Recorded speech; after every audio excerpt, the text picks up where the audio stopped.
आज एक इमाम को सिर्फ इसलिए गिरफ्तार कर लिया गया संभल के अंदर कि सिर्फ उन्होंने अजान लाउड स्पीकर से दे दी थी। हम लोग अपने इस मुल्क के अंदर मजबूरी से नहीं रुके, बल्कि हम जो है अपनी मर्जी से रुके थे। हमारी मुल्क को आजाद कराने में क्यों डराते हो जिंदान की दीवार से?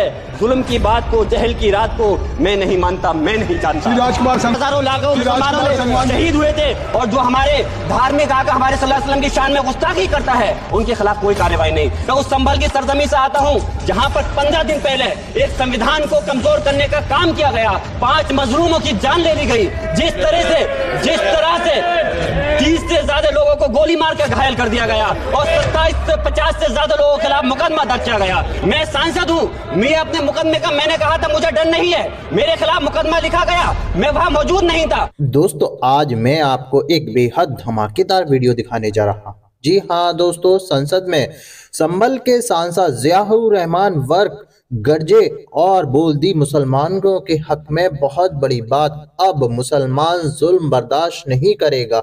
जी हाँ दोस्तों, अभी शुरू में आपने ज़ियाउर रहमान वर्क साहब का एक छोटा सा वीडियो क्लिप जो देखा है उसको मैं अभी आपको पूरा दिखाने जा रहा हूँ। दोस्तों ये वीडियो सोशल मीडिया पर बहुत तेजी से वायरल हो चुका है क्योंकि दोस्तों संसद के अंदर ज़ियाउर रहमान वर्क साहब ने जुल्म के खिलाफ आवाज उठाई है। दोस्तों ये बात तो आप सब अच्छे से जानते होंगे, कुछ लोग मस्जिद और दरगाहों को टारगेट कर रहे हैं, अदालतों के अंदर केस डाल रहे हैं। इसी को लेकर ज़ियाउर रहमान वर्क साहब ने पार्लियामेंट में आवाज उठाई है और यही वीडियो मैं आपको अभी पूरा दिखाने जा रहा हूं। मगर दोस्तों ये वीडियो दिखाने से पहले मेरी आपसे गुजारिश है, आज का मेरा ये वीडियो पूरा एंड तक जरूर देखना और अगर आप मेरे चैनल पर नए आए हो चैनल को जरूर सब्सक्राइब करना, साथ में इस वीडियो को ज्यादा लोगों में शेयर जरूर करना। चलिए दोस्तों पहले आप ये वीडियो देखिए, फिर आकर मैं आपसे बात करता हूँ। बहुत बहुत शुक्रिया माननीय सभापति जी। मैं आज यहाँ मजलूमों की आवाज बनकर खड़ा हूँ, उन करोड़ों भारतीय मुसलमान और अल्पसंख्यकों की जद्दोजहद और हक की बात करना चाहता हूँ जो इस देश का अटूट हिस्सा हैं।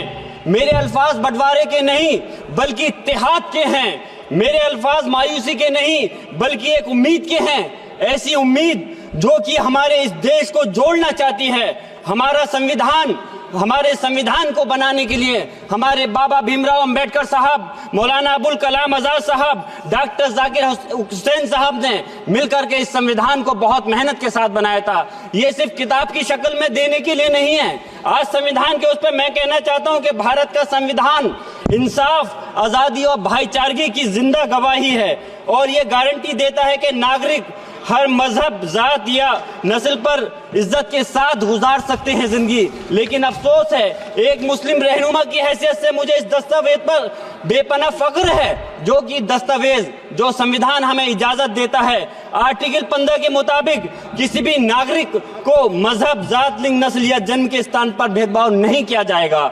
आर्टिकल 19 में बोलने के अभिव्यक्ति की आजादी का हक दिया गया है जो कि हमारे अधिकारी को हक की आवाज को छीनने का आप काम कर रहे हैं। आर्टिकल 25 अपने मजहब को मानने और उस पर अमल करने की आजादी देता है। आर्टिकल 29 के तहत अल्पसंख्यकों के हकों की हिफाजत करने के लिए प्रावधान किए गए हैं, लेकिन आप तो हमारे हकों की छीनना चाहते हैं। माननीय सभापति जी, मैं आपके माध्यम से कहना चाहता हूं कि आर्टिकल 30 के अंदर अपने तालीमी इदारों को कायम करने और उनके चलाने का हक है, लेकिन हमारे साथ ज्यादती हो रही है। ये संविधान को अगर आप कमजोर करेंगे तो याद रखना ये देश कमजोर होगा, हमारा मुल्क कमजोर होगा। जो संविधान के प्रति वफादार नहीं हो सकते वो हमारे मुल्क के प्रति वफादार नहीं हो सकते। मैं उस संभल की सरजमी से आता हूं जहां पर 15 दिन पहले एक संविधान को कमजोर करने का काम किया गया। वहां पे जिस प्रकार से 5 मजलूमों की जान ले ली गई, जिस तरह से 30 से ज्यादा लोगों को गोली मारकर घायल कर दिया गया और 27 से 50 से ज्यादा लोगों के खिलाफ मुकदमा दर्ज किया गया। मैं पूछना चाहता हूं माननीय सभापति जी, मैं सांसद हूं, मैं अपने मुकदमे का मैंने कहा था मुझे डर नहीं है, मेरे खिलाफ मुकदमा लिखा गया, मैं वहां मौजूद नहीं था और ये मुकदमा जो हमारे चाहे विपक्ष के सांसद हो या सत्ता पक्ष के सांसद हो, आप याद रखिए जनता की आवाज हो, जनता के बीच में जाकर के आपके जवाबदेही बनती है और मैंने अपनी जनता की आवाज को उठाने का काम किया तो क्या गलत किया था? माननीय सभापति जी, सिर्फ इस बुनियाद पे मुकदमा लीजिए गया। आज मैं आपको बताना पॉइंट पे बोल रहा हूँ, संविधान पर ही बोल रहा हूँ माननीय सभापति जी। आज मैं चाहता कहता हूं उन लोगों को इंसाफ मिलना चाहिए, जो इसके जिन्होंने ज्यादती की है उनको सजा मिलनी चाहिए। और आज एक इमाम को सिर्फ इसलिए गिरफ्तार कर लिया गया संभल के अंदर कि सिर्फ उन्होंने अजान लाउड स्पीकर से दे दी थी। अफसोस है कि आज हमारे साथ ऐसी ज्यादती हो रही है। माननीय अध्यक्ष जी, हमारा संविधान किसानों को मजबूती की बात करता है, जो इस देश की रीढ़ की हड्डी है। 130 किसान जो 10 दिन से ज्यादा समय से जेल में बंद हैं, आप किसानों को हक नहीं दे पा रहे तो किसको हक देने का काम करोगे? मैं अफसोस करता हूं आज पूरे प्रदेश और मुल्क के अंदर जिस तरह से हमारे लोगों की हिफाजत नहीं की जा रही। एक मॉब लिंचिंग सिर्फ धर्म के नाम पर, अगर कोई मुस्लिम है, ओबीसी है या पिछड़ा समाज का, एससी समाज का है तो नाम पूछ करके उसकी हत्या कर दी जाती है। बुलडोजर चलाए जा रहे हैं। हेट स्पीच, अगर कोई हम कुछ बोलते हैं तो हेट स्पीच करके मुकदमा दर्ज कर देते हैं। और जो हमारे धार्मिक आका हमारे सल्लल्लाहु अलैहि वसल्लम की शान में गुस्ताखी करता है, उनके खिलाफ कोई कार्रवाई नहीं। मेरे पास समय कम है, इसलिए तेजी के साथ में मुझे बोलना पड़ रहा है। माननीय सभापति महोदय जी, ये सवाल बंटवारे का नहीं बल्कि हम वतनों के लिए, जिनका जमीर मर गया है उनके जमीर को जिंदा करने के लिए है। हम चाहते हैं इस देश की आजादी, हमारी देश की, सभापति जी बस मैं अपनी बात खत्म कर रहा हूं, 1 मिनट। हमारी देश की आजादी के लिए मैं ये कोई बंटवारे की बात नहीं कर रहा, लेकिन हमारे मुस्लिम और हिंदू समाज सब लोगों ने मिलकर के इस देश को आजाद कराने का काम किया था। आज उनके साथ ज्यादती क्यों की जा रही है? हम लोग अपने इस मुल्क के अंदर मजबूरी से नहीं रुके, बल्कि हम जो है अपनी मर्जी से रुके थे। हमारी मुल्क को आजाद कराने में हजारों लाखों मुसलमानों ने शहीद हुए थे। माननीय सभापति जी, कॉन्क्लूड कर रहा हूँ, सिर्फ राजकुमार से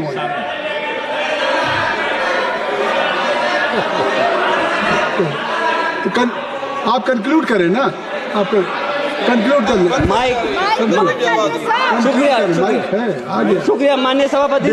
मैं एक मुस्लिम और अल्पसंख्यक रहनुमा के तौर पर मैं अपनी बिरादरी के लिए खास हक के मुताबिक नहीं करता। मैं सिर्फ ये चाहता हूं कि आईना के बाद संविधान के मुताबिक हर नागरिक के लिए जो वादा किया गया उसे पूरा हो, हुकूमत से कमजोर की हिफाजत को यकीनी बनाए और नफरत फैलाने वालों को सजा दे। और मैं अपनी बात इस शेर के साथ खत्म करना चाहता हूं, जो कि हबीब जालिब का शेर है। ऐसे जुल्म सुबह बेनूर को मैं नहीं मानता, मैं नहीं जानता, मैं भी खाइफ नहीं तख्ताए दार से, मैं भी मंसूर हूं कैदो अगयार से। क्यों डराते हो जिंदान की दीवार से, जुल्म की बात को, जहल की रात को मैं नहीं मानता, मैं नहीं जानता। दोस्तों, देखा आपने ये वीडियो। मुझको पूरी उम्मीद है ज़ियाउर रहमान वर्क साहब की आपकी बातें समझ में आ चुकी होंगी। दोस्तों, गलत हो रहा है और ज़ियाउर रहमान ने मुसलमानों के ऊपर जो जुल्म हो रहे हैं उसके खिलाफ आवाज उठाई है पार्लियामेंट के अंदर। आपकी क्या राय है इस वीडियो के बारे में? मुझको कमेंट बॉक्स में आकर कमेंट कर जरूर बताना। दोस्तों, आज की वीडियो में बस इतना ही। मैं फिर मिलूंगा ऐसे ही दूसरी वीडियो के साथ, तब तक के लिए खुदा हाफिज।